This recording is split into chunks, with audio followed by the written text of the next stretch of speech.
Hello friends, मैं हृदय स्वागत करता हूं आपका अपना यूट्यूब चैनल हृदयानंद भारद्वाज पर। आज दोस्तों हम एक बड़ी अपडेट लेकर के आए हैं। जैसा कि आप थंबनेल देख कर समझ गए होंगे, यह अपडेट जो है झारखंड में जो आईटीआई एडमिशन की प्रक्रिया है उसकी नोटिफिकेशन है वो आउट हो चुकी है। तो आप गवर्नमेंट आईटीआई कॉलेज या प्राइवेट आईटीआई कॉलेज में एडमिशन लेना चाहते हैं तो यह वीडियो आपके लिए बहुत ही हेल्पफुल रहेगी। तो वीडियो को पूरा देखिएगा, स्किप नहीं कीजिएगा। तो आइए बिना देर के वीडियो को शुरू कर ही लेते हैं। और मेरे चैनल को अभी तक सब्सक्राइब नहीं किए हैं तो प्लीज़ चैनल को सब्सक्राइब कर लीजिए, क्योंकि हमारे चैनल पर आईटीआई से रिलेटेड हर अपडेट आपको दी जाती है। तो आइए फाइनली क्या नोटिफिकेशन आया है इसके बारे में देख ही लेते हैं। तो जैसा कि देख पा रहे हैं, हम इसके ऑफिशियल नोटिफिकेशन पर आ चुके हैं। और यह जो नोटिफिकेशन जो जारी किया गया है झारखंड सरकार निदेशालय नियोजन एवं प्रशिक्षण श्रम विभाग एवं प्रशिक्षण कौशल विभाग के द्वारा जारी किया गया है। और यह नोटिफिकेशन जो है 12 तारीख के देर रात को जारी किया गया है। और यह जो नोटिफिकेशन है आपको जेसीईसी के ऑफिशियल साइट पर नहीं मिलेगा। इसके लिए एक ऑफिशियल साइट अलग बनाया गया है जो आईटीआई लोगों के लिए स्पेशल होगी। तो इस बार वहाँ से आप नोटिफिकेशन या जो ऑनलाइन फॉर्म भरने की प्रक्रिया है वहाँ से नहीं कर पाएंगे। इसमें नोटिफिकेशन में यहाँ पर देखिए बताया गया है कि इस साइट पर जा कर के आप यहाँ पर और एडमिशन टैब में जा कर के आवेदन कर सकते हैं। तो ये फाइनली नोटिफिकेशन था और मैं अभी घर से बाहर हूँ, इसलिए मैं वीडियो बनाने में लेट कर दिया। हालांकि यह अपडेट आप लोगों को देना बहुत ज़रूरी था। तो आइए नोटिफिकेशन को फाइनली देखते हैं। तो जैसा कि देख पा रहे हैं, यहाँ पर साफ लिखा हुआ है नोटिफिकेशन में कि औद्योगिक प्रशिक्षण संस्थान में शैक्षणिक सत्र 2022-23 और 24 में नामांकन से संबंधित सूचना। तो इसमें हम शॉर्ट में आपको पढ़ के बता दे रहे हैं, पूरा पढ़ेंगे तो वीडियो बहुत लंबा हो जाएगी। यहाँ पर लिखा हुआ है कि निदेशालय नियोजन एवं प्रशिक्षण श्रम नियोजन प्रशिक्षण कौशल विभाग रांची के द्वारा एनसीवीटी एससीवीटी से मान्यता राज्य के सभी सरकारी एवं गैर सरकारी और जो भी पीपी मोड तथा एसआरएम मोड से जो भी जितने भी आईटीआई कॉलेज हैं शैक्षणिक सत्र 2022-23-24 में नामांकन के लिए आवेदकों को झारखंड राज्य के अस्थायी निवासी के जो श्रेणी में आते हैं वो निम्न शैक्षणिक योग्यता को अगर धारित करते हैं यानी कि पूरा करते हैं तो ऑनलाइन जो इसकी साइट दिया हुआ है यहाँ पर दिया गया है http://iti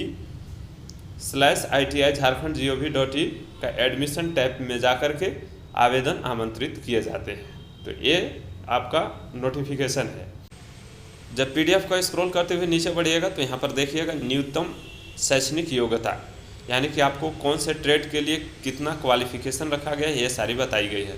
तो यहाँ पर जैसा कि देख पा रहे हैं seat metal worker, wireman, plumber, welder, इस तरह से सिविंग टेक्नोलॉजी, कारपेंटर, इस तरह से जो भी ट्रेड हैं उस ट्रेड के नामांकन के लिए आपको कम से कम 8वीं पास होना आवश्यक है। इसके अलावा जो भी इसके छोड़ करके बाकी ट्रेड आते हैं उसके लिए आपको 10वीं पास रखी गई है क्वालिफिकेशन। ठीक है, अब आइए कुछ महत्वपूर्ण तिथि दिया हुआ है उसके बारे में जान लेते हैं। तो पहला यहाँ पर देखिए ऑनलाइन रजिस्ट्रेशन यहाँ पर होगी और इसका आवेदन पत्र भरने का जो प्रारंभिक तिथि है 14/7/2022 रखा गया है। हालांकि अभी मैंने जो नोटिफिकेशन में साइट दिया हुआ है उस पर जाकर के देखा तो वहाँ पर अभी फॉर्म भरने की प्रक्रिया शुरू नहीं हुई है। अब लेवल सुन कमिंग सुन करके आ रहा है ऑप्शन, तो हम उसको लिंक भी दे देंगे। आप डायरेक्ट वहाँ पर जाकर के एडमिशन टैब में जाकर के आप सीधे फॉर्म को भर सकते हैं। ऑनलाइन रजिस्ट्रेशन एवं आवेदन पत्र भरने का अंतिम तिथि रखी गई है वो 29/7/2022 AM यानी कि अपराह्न 5 बजे तक। तो हो सके इस डेट से आप पहले भर लीजिएगा। इसके बाद जो आपका मेरिट बनेगी औपबंधिक मेधा सूची 8वीं और 10वीं का दोनों का जो मेरिट है वो 29/7/2022 को ही अपडेट कर दिया जाएगा। उसके बाद चौथा इम्पोर्टेंट पॉइंट दिया गया है कि औपबंधिक राज्य के मेधा सूची में शामिल आवेदक का प्राप्तांक एवं अनप्रविष्टियों में त्रुटि एवं सुधार का जो डेट रखा गया है, यानी कि अगर आपका कोई त्रुटि हुआ है तो उसके लिए आपको सुधार करने के लिए 2 दिन का डेट दिया गया है, 30 और 31 जुलाई। ठीक है, तो इस दिन तक आप सुधार कर सकते हैं। जो फाइनल मेरिट लिस्ट जो बनेगी 8वीं और 10वीं का उसका प्रकाशन जो है 2/8/2022 तक हो जाएगी। तो ये महत्वपूर्ण डेट हैं, आपको इसे ध्यान में रखने होंगे। अब आइए आवेदन शुल्क की बात करते हैं, तो इसमें कितना आपकी बार लगने वाला है फी।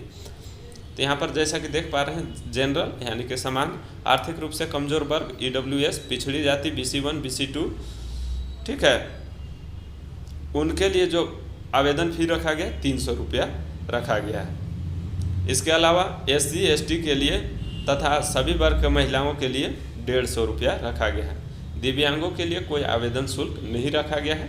तो ये महत्वपूर्ण ये भी पॉइंट है, इसे आप ध्यान में रखिएगा, ठीक है। आप इसे हमारे टेलीग्राम पर जाकर के इसे डाउनलोड कर सकते हैं। और इसके अलावा कुछ महत्वपूर्ण पॉइंट आपको शॉर्ट में बता देते हैं, ठीक है। पहला महत्वपूर्ण पॉइंट जो हम रखे हैं इसकी एप्लीकेशन फॉर्म की, यानी कि जो ऑनलाइन स्टार्ट हो गया है फॉर्म का, वो आज के डेट से ही, और 29/7 इसका लास्ट डेट है, और इसका फॉर्म जो भरा जा रहा है ऑनलाइन भरा जा रहा है। तो ये महत्वपूर्ण पॉइंट को आप ध्यान में रखिएगा। आइए अब दूसरी महत्वपूर्ण पॉइंट के बारे में जान लेते हैं। दूसरी जो महत्वपूर्ण पॉइंट है शैक्षणिक योग्यता, यानी कि आपके पास क्या क्वालिफिकेशन होना चाहिए। तो वीडियो को पॉज करके आप देख लीजिए कि अगर आपके पास 8वीं पास हैं तो 1 नंबर के पॉइंट में जैसे कि सीट मेटल वर्कर, वायरमैन, इस तरह के plumber, welder, sewing technology, carpenter, इस तरह के आपको ट्रेड मिलेंगे जो 8वीं पास करके ITI करना चाहते हैं। इसके अलावा जो ऊपर में बताए गए ट्रेड के अलावा जो अदर ट्रेड हैं उसके लिए जो क्वालिफिकेशन रखी गई है 10वीं पास रखी गई है। तो ये भी महत्वपूर्ण पॉइंट को आप ध्यान में रखिएगा। आइए अब नेक्स्ट तीसरी महत्वपूर्ण पॉइंट के बारे में जान लेते हैं। इसकी एज की बात करें तो 1/7/2022 से आवेदक की न्यूनतम आयु 14 वर्ष से 40 वर्ष के बीच होनी चाहिए। मैकेनिकल मोटर व्हीकल व्यवसाय के लिए न्यूनतम जो आयु होना चाहिए 17 वर्ष तक होनी चाहिए। तो ये महत्वपूर्ण पॉइंट को आप ध्यान में रखिएगा। इसके अलावा जो महत्वपूर्ण पॉइंट दिया गया है इसे भी आप ध्यान में रखिएगा, ठीक है। तो ये महत्वपूर्ण पॉइंट है। आइए अब नेक्स्ट महत्वपूर्ण पॉइंट देख लेते हैं, आवासीय योग्यता, यानी कि आवेदक जो होना चाहिए वो झारखंड राज्य के निवासी होना चाहिए, तभी इसमें आप ऑनलाइन फॉर्म भर सकते हैं, नहीं तो आप नहीं भर सकते हैं, ठीक है। तो ये महत्वपूर्ण पॉइंट है, जो आपका आवासीय योग्यता होना चाहिए वो झारखंड के मूल निवासी होनी चाहिए, ठीक है। आइए नेक्स्ट अब महत्वपूर्ण पॉइंट के बारे में जानते हैं।